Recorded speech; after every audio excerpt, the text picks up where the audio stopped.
día de estos me interrumpió un señor relativamente joven que oye el programa y me dijo, ustedes tres, dice, y todos, digamos, elogió algunas cosas nuestras particulares, pero dice, todos ustedes han participado en la administración.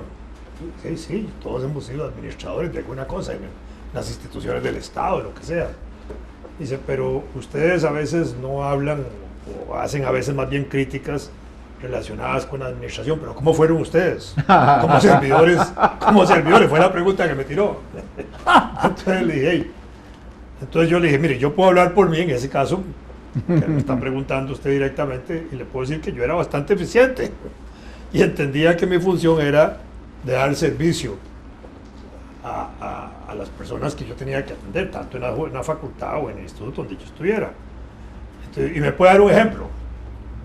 Que el tipo estaba muy agresivo con otros. Entonces le digo, sí, te puedo dar hasta 2 ejemplos, le podría dar, pero le voy a dar uno, le dije, donde involucro al presidente de la República. Entonces le conté lo siguiente, le dije, mire, una vez yo era decano de la Facultad de Ciencias Sociales y llegó a mi oficina un estudiante que había estudiado en la Facultad de Sociología, que era de origen panameño. Entonces fue a buscar al decanato para ver cómo le podíamos hacer una certificación de que él era graduado de ahí, de egresado. Entonces yo le dije, mire, es muy simple, nada más tiene que bajar ahí al segundo piso, donde está la facultad, la Escuela de Sociología, y ahí usted pide que le extiendan una constancia que usted es egresado, ahí lo van a comprobar. Y dije, cuando vaya ahí, suba otra vez aquí al 3er piso, yo aquí les sigo el procedimiento. Mientras él iba para abajo, yo llamé a la Escuela de Sociología y ahí vieron un muchacho de tales características, por favor háganle eso rapidito, ¿no? Si lo pueden hacer rápido, que lo hagan rápido. Efectivamente, fueron muy eficientes en la escuela. A los pocos minutos subió el tipo. Yo ya había llamado a la rectoría, porque después de la facultad tenía que pasar eso a la rectoría. Entonces ahí le hicimos la autenticación de la firma del director de escuela, que era lo que seguía en el trámite. Iba la firma mía detrás. Yo ya había pedido a la rectoría a ver si nos podían resolver eso inmediatamente para ayudarle al estudiante extranjero. Entonces le dije, ahora pase ya con el documento mío, vaya ya a la rectoría. Y efectivamente ahí salió el documento. Y yo también le dije, ahora devuélvase, si se le firman ahí eso ahora mismo, devuélvase. Puede ser que dure unas horas, puede ser que se fueran a tarde, se lo hicieron inmediatamente. Regresa a la facultad. En ese momento Luis Guillermo Solís, el actual presidente de la República, era jefe de gabinete del ministro de Relaciones Exteriores. Sí, claro. Entonces yo ya había llamado a Luis Guillermo, colega y amigo en ese momento. Entonces le digo, mire, Luis Guillermo, tenemos esta situación, un muchacho panameño que vino y que tiene la urgencia que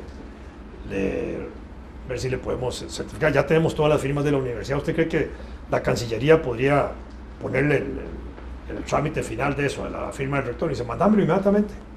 Y se va el muchachillo para la Cancillería en la tarde. Eso fue resuelto en la mañana, en la tarde se fue para la Cancillería. Al día siguiente llegó el muchacho sorprendido a mi oficina. Y me dice, ya tengo todo resuelto. Y le dije, qué maravilla. Y dice, tengo un problema, me dice el muchacho. Y le digo, ¿cuál es el problema?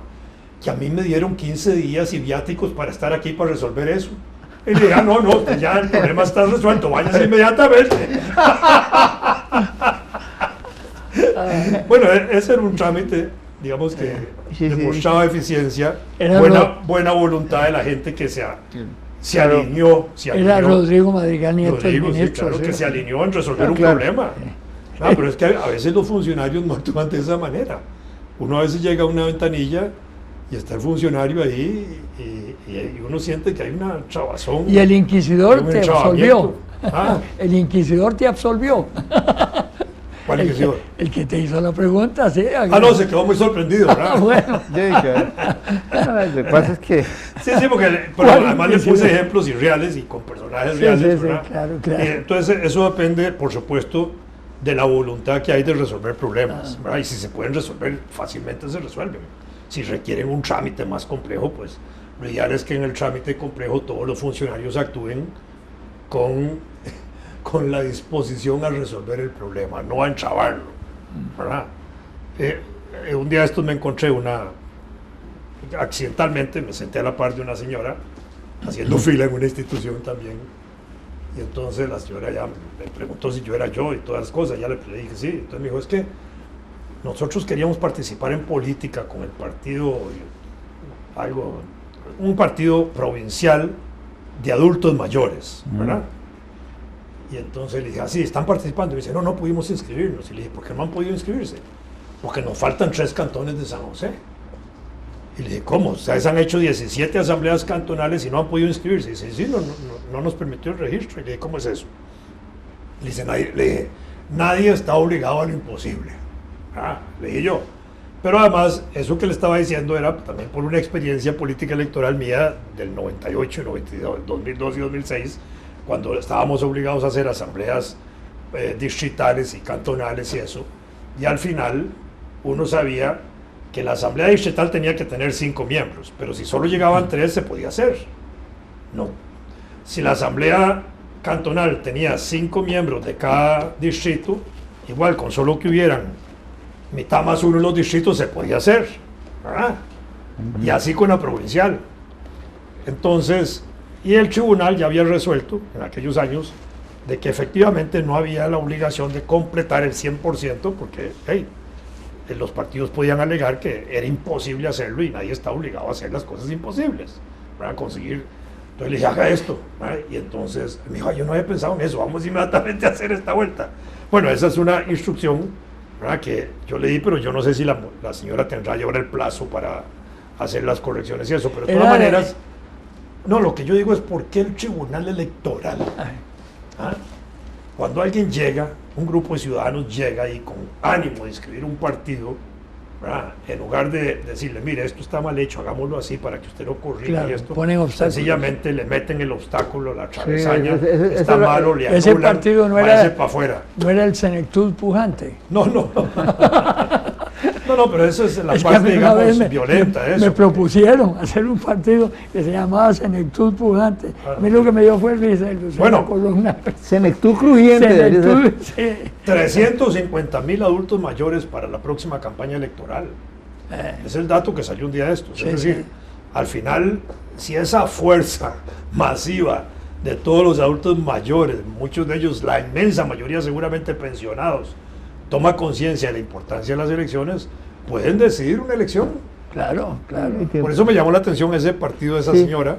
Curioso, que no, dije, pero ¿cómo es posible que no hay un órgano que ayude? Porque, por ejemplo, le puse el ejemplo a ella de que en la Asamblea Legislativa, ahora por la ley de iniciativa de la ley, que está en manos de los ciudadanos, que por los ciudadanos pueden hacer una ley, cualquier ciudadano que los está oyendo, viendo, puede llegar a la Asamblea Legislativa y decir, yo quiero hacer una ley sobre esto y esto y esto. Muy bien, entonces ahí lo pasan a un departamento técnico de la Asamblea, presenta el problema el ciudadano o la ciudadana, y ahí le pueden decir si esa ley ya existe o no existe.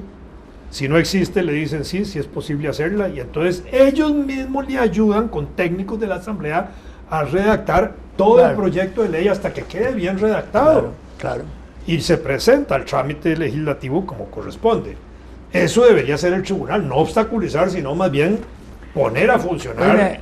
Y aunque hayan 50 o 100 partidos, eso no tiene importancia. Al final es parte de la democracia y la participación ciudadana. A propósito de esos 300,000 adultos mayores, en estos días tuve un almuerzo ahí con un grupo de excompañeros de la Escuela de Derecho y empezamos a hablar del asunto de las pensiones, que por qué la CLE se había quedado tan tranquilo y que quién sabe qué fue lo que presentó y tal. En realidad no ha resuelto sobre el resto la sala cuarta. Entonces dice uno, cuyo nombre desde luego me reservo, dice uno, no tiene mucho, habría que ver el por tanto, porque si hay un artículo corto, definitivo, tajante, es ese artículo referente a los adultos mayores de las pensiones, de los derechos adquiridos y todo, porque es cortito y es terminante, dice. Convendría, dice, ver el por tanto, pues porque la sala constitucional es inapelable. Sin embargo, dice, si se viola la Constitución, hay un prevaricato. Digo yo, ¿cómo? Pues claro que sí, si un magistrado, es un juez, desconoce la Constitución y en su por tanto tiene que explicar por qué hay prevaricato. Dice el otro. Violadores incestuosos, Claro, como dije yo una vez. dice el otro compañero, si a Brutus es un tortón de vuelta, dice, acusar de prevaricato a un magistrado. No, si un magistrado constitucional viola la Constitución, hace incesto constitucional. Incesto Porque tiene que constitucional. proteger la Constitución como si fuera su hija. Como si fuera una virgen Me dio vestal. risa el brinco que pegaron los otros compañeros. No sea Brutus, es un tortón como prevaricato. Eso de la eficiencia y la voluntad. Es una figura jurídica interesante. No, pero, perdón, Fernando, esa cosa de las pensiones, porque he tenido ahí un diálogo con un ciudadano que nos oye y nos ve con mucha atención. No está bien informada la población, porque en Costa Rica hay sistemas de pensiones. Sí, claro. Está el sistema del magisterio, está el sistema de Hacienda, está el sistema de la Corte, está el sistema de la Caja, y cada sistema tiene su mecanismo de asignar pensiones, tienen los requisitos, para decirlo de esa forma, de plazo de trabajo, de plazo de edad, ¿verdad? En algunos casos son más cortos que otros, ¿verdad? Permiten que alguien se pueda pensionar a los 50 años, otros a los 60, otros a los 65, en fin, hay sistemas, ¿verdad? Los salarios en Costa Rica son diferenciados, no todo el mundo tiene un salario igual. Entonces, también hay una acumulación de años de trabajo en relación a los salarios, ¿verdad? Sí. Al final, cuando se va a determinar la pensión, hacen un promedio de los últimos tantos años, ¿verdad? Para fijar eso. Generalmente no resuelven con el último salario, en algunos casos puede ser que sí, en otros no, hay promedios. Entonces, toda esa parte no es una materia sencilla, informativamente hablando para la gente, sino que se habla de pensiones. Entonces se golpea todos los sistemas y eso. En el magisterio, por ejemplo, hay diferencias entre los que fuimos miembros de la Junta de Pensiones y los que fueron miembros del sistema de la Caja, porque los que estaban en la Caja no estaban en la Junta de Pensiones. Sí. Los de la Junta de Pensiones tienen mejor como diríamos, mejor régimen de pago de pensiones que los que están en la Caja. Pero eso es voluntario.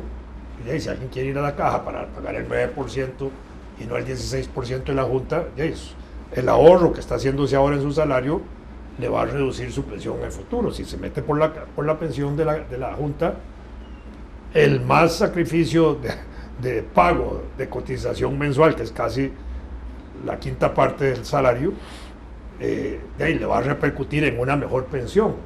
Pero eso es un acto que es voluntario, así es como se va manejando eso. Al final eso es lo que va a tomar esas cosas. Si estuviéramos en un régimen tipo socialista, soviético, algo así, probablemente todos los salarios serían muy parecidos y todas las pensiones serían muy parecidas, pero en Costa Rica eso no fue así, porque los sistemas evolucionaron independientemente. Sí, fueron surgiendo son por propios de este circunstancias. sistema que tenemos nosotros en Costa Rica, el sistema capitalista costarricense nuestro, ¿verdad? Y ese es el resultado, pero falta, digamos, una información adecuada a la gente sobre eso. Claro que el temor de la gente también está en función de la información que se hace ver de que el sistema puede colapsar, de que no va a satisfacer necesidades. Y en ese sentido, toda la discusión ahora adicional, si hay que aumentar el plazo de edad, si hay que aumentar la cotización. Óyeme, pero es que se hizo Vox Populi una falacia gigantesca de que la precariedad financiera, económica del Estado era culpa de las pensiones. Y ya está, con bajar las pensiones. Es otro problema, estamos de acuerdo. Sí, pero es que se desató una persecución horrorosa.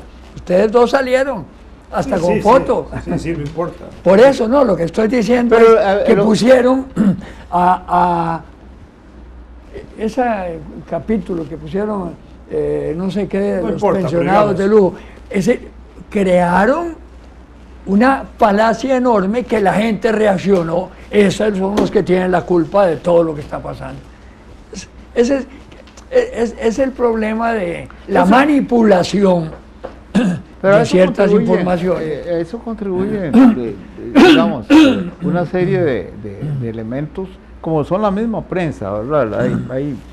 Hay un descuido muy grande, no solo con respecto a eso, con respecto a una gran cantidad de problemas en los medios de información, que tienden a ser sucintos en beneficio de una serie de trivialidades que manejan. Y desde luego la gente prefiere esas trivialidades. Sí, porque son más simples. ¿Ah? No, son más simples de entender. Pero falta también un proceso de información pública que muestre exactamente cómo son los sistemas de pensiones. Sí, eso es. Pero es que el problema... ¿Y cómo son los sistemas de salarios? Porque también, ¿y qué culpa tiene un ciudadano de tener un salario más alto que otro? Pero el problema es que el poder central, el poder ejecutivo, conecta esas situaciones. Por razones, supongo que para economizarse 10 centavos, de todos sus gastos, porque no se los economizan con los sueldos exorbitantes ni se los economizan con otro tipo de cosas. Encontraron un chivo expiatorio y entonces ellos participaron también, porque el gobierno personalmente y la misma Asamblea Legislativa. Incluso en algunos sistemas de pensiones como el de Hacienda, que se permitía abusar de ellos, ¿verdad? Eso ya se les han ido poniendo límites y creo que ya están cerrados los límites del abuso. Lo que pasa es que la gente que ya quedó ahí metida quedó con ese derecho abusado, digamos, de por vida. No, ya les cortaron. Bueno, a unos les han rebajado, no sé. Sí, a todos. Bueno, no sé, pero no todos fueron abusivos. No, pero lo que te digo es que ya pusieron en ejecución en la ley que creó la Asamblea Legislativa sobre una serie de cortes y a los pensiones altas se las trajeron para abajo. Voy a decir una barbaridad. Sí había pensiones abusivas, claro, pensiones muy altas, ¿no? Pero bueno, yo no soy quien para saber qué hacían los afortunados con esas pensiones. Pero es que se vinieron... Este es otro fenómeno, pero perdóname nada más. Es que no es la forma. Yo estoy diciendo que el régimen de pensiones corresponde a un régimen de trabajo y a un régimen de salarios. Sí, claro. Si usted tiene un trabajo por 30 años y tiene un salario que le va aumentando en los 30 años, va a tener una pensión proporcional a eso. Sí. Bueno, ese es el punto. Eso es salvable para todos y para todo el mundo. Si sobre eso hay un abuso, que alguien saca provecho, eso es lo que hay que cortar. Pero no es cortar el régimen de pensiones para los que tienen derecho o que se las han ganado. Pero es que acordate que vos mismo comentaste, hay ciertos personajes que han disfrutado de salarios exorbitantes en los bancos, en X cosas, no quiero citarlos, y entonces tienen pensiones exorbitantes. Ese es el punto, ¿eh? Es decir, esa parte no sé cómo es que la tienen. Digamos, vamos a ponerlo de otra manera. Si esos funcionarios que tienen altos salarios cotizaran para la caja, aunque tengan 17 millones de salario, solo tienen una pensión máxima de 1.800.000. 1.800.000, sí. Pero si por alguna razón entran a un sistema que le da ventajas, que le reconoce ese salario como pensión, ese puede ser un abuso, pero porque se está metiendo por una chimenea. Se meten y los diputados no lo hicieron. Sí, pero entonces eso es lo que hay que cortar. Claro. No cortar el sistema. Pero cortaron todo. Ese fue el problema. En fin, no sé, la realidad es que hay inclusive categorías, personas tipo A y personas tipo Z. ¿Por qué? Porque la misma persona que presentó el proyecto, fue Sandra Pisk, que fijó como máximo en las pensiones 2,5 millones. Eso fue el máximo de las pensiones. Ahora están discutiendo sobre salarios y entonces el salario base típico ya no puede pasar de ahí, son 5.300.000. Es decir, pensiones. No, salarios. Salarios. Okay. Por eso, pero entonces hay unos de 5.300.000 que es el máximo. Y los pensionados, los para viejos, la administración pública. 2 millones, 2 para millones la administración 500. pública. Sí. No, lo que digo es que hay diferentes medidas para tasar las cosas que no me parece razonable. Bueno, pero es que hay distintos sistemas. No, yo sé, claro. Pero eso es lo que la En fin. gente debe entender, en primer lugar. Lo demás es una discusión media compleja porque ha habido abusos, estamos de acuerdo. No, claro que ha habido. Y esos abusos perjudican ahora toda la imagen del sistema, de los sistemas. Por ejemplo, en el régimen en que tú estás, hay pensiones altísimas también.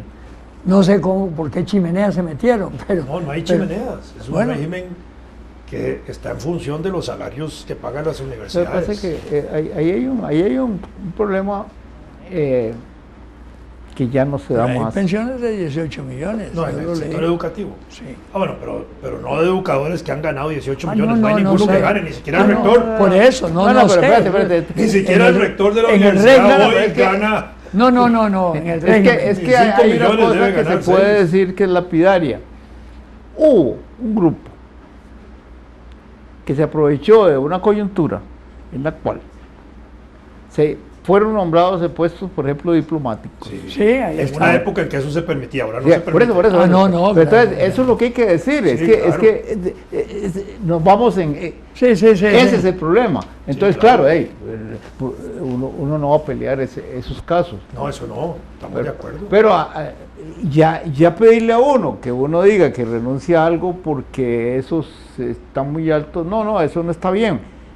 Es una falsa pretensión. Sí, claro. No, Sí, simplemente, ¿cómo fue que hubo? Es más, hay políticos que propiciaron eso y siguen teniendo vara alta en los procesos Sí, electorales. ok. Bueno, sí. Y son de los que juzgan, Sí, que juzgan.